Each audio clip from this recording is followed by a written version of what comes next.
So that is our basic rhythm changes right there. Let's just go through that nice and slow. Okay, 1, 2, 3, 4.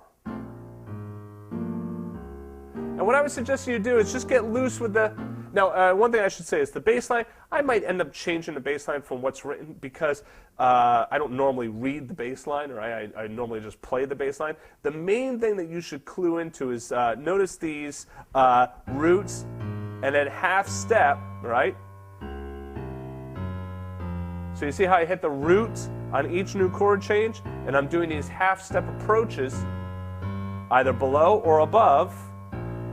Half step into G from below or half step to G from above.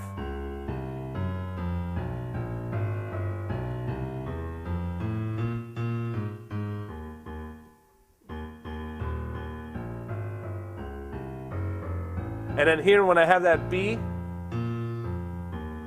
say a B flat, and then the E flat, see I can do root 5 root, root 5 root 5. Okay? Now the reason that this is important is because typically when playing rhythm changes it's more like this.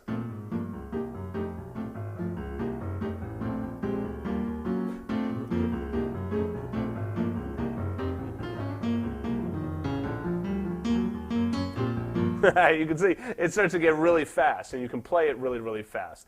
All right, so you want to have a bass line that's easy for you to get underneath your fingertips. You can do the one that I have written out here, or you can just come up with your own. Basically, it's that root half-step approach into the next root. Right? So if we go through again, 1, 6, 2, 5, right?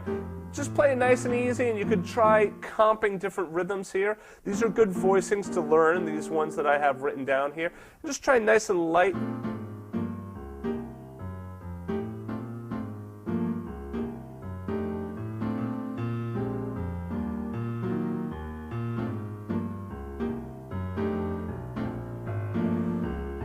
You can try speeding it up a little bit if you want.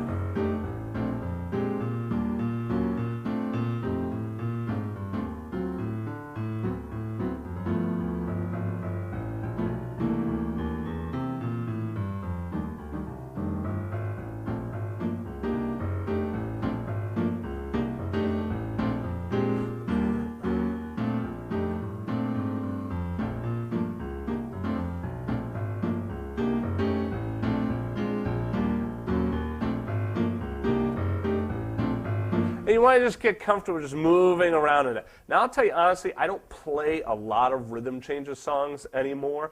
There are several different songs, and basically what happened is Gershwin wrote I Got Rhythm, and then basically beboppers ended up taking these chord changes and using the chord changes to write songs over the top of these new chord changes, and they added in all these 2-5-1s and a lot of these different variations, which I'm going to show you throughout the rest of this lesson.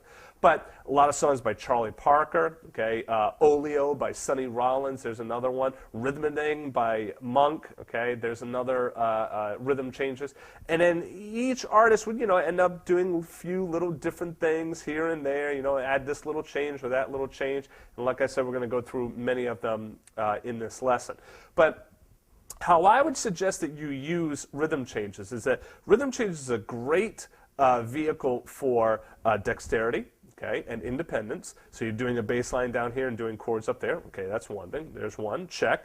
Doing the bass line in the left hand, doing some improv in the right hand. All right, there you go. There's another one. The improv, we're going to be focusing on that on a next lesson because that's a whole other thing in creating these lines. This one is really going to be about all these chords, all the different all of the different progressions, and how you can put them all together and whatnot. All right. So the other one is, like I said, the bass line and the improv. Then doing the chords in the left hand, okay, and then adding in notes in the right hand. We're going to talk about that. Doing some comping. The other thing that you could do is it's great because you end up getting all of these different voicings together as well. All right. So it's a nice set of changes to know as an exercise. You'll also notice, though, that like a lot of these 1-6-2-5 patterns and whatnot, you'll find them in other songs. You might not find the whole rhythm changes progression, but you will find little segments of it. So it's a great thing to know and definitely have in your arsenal. So anyway, I'll see you in the next chapter.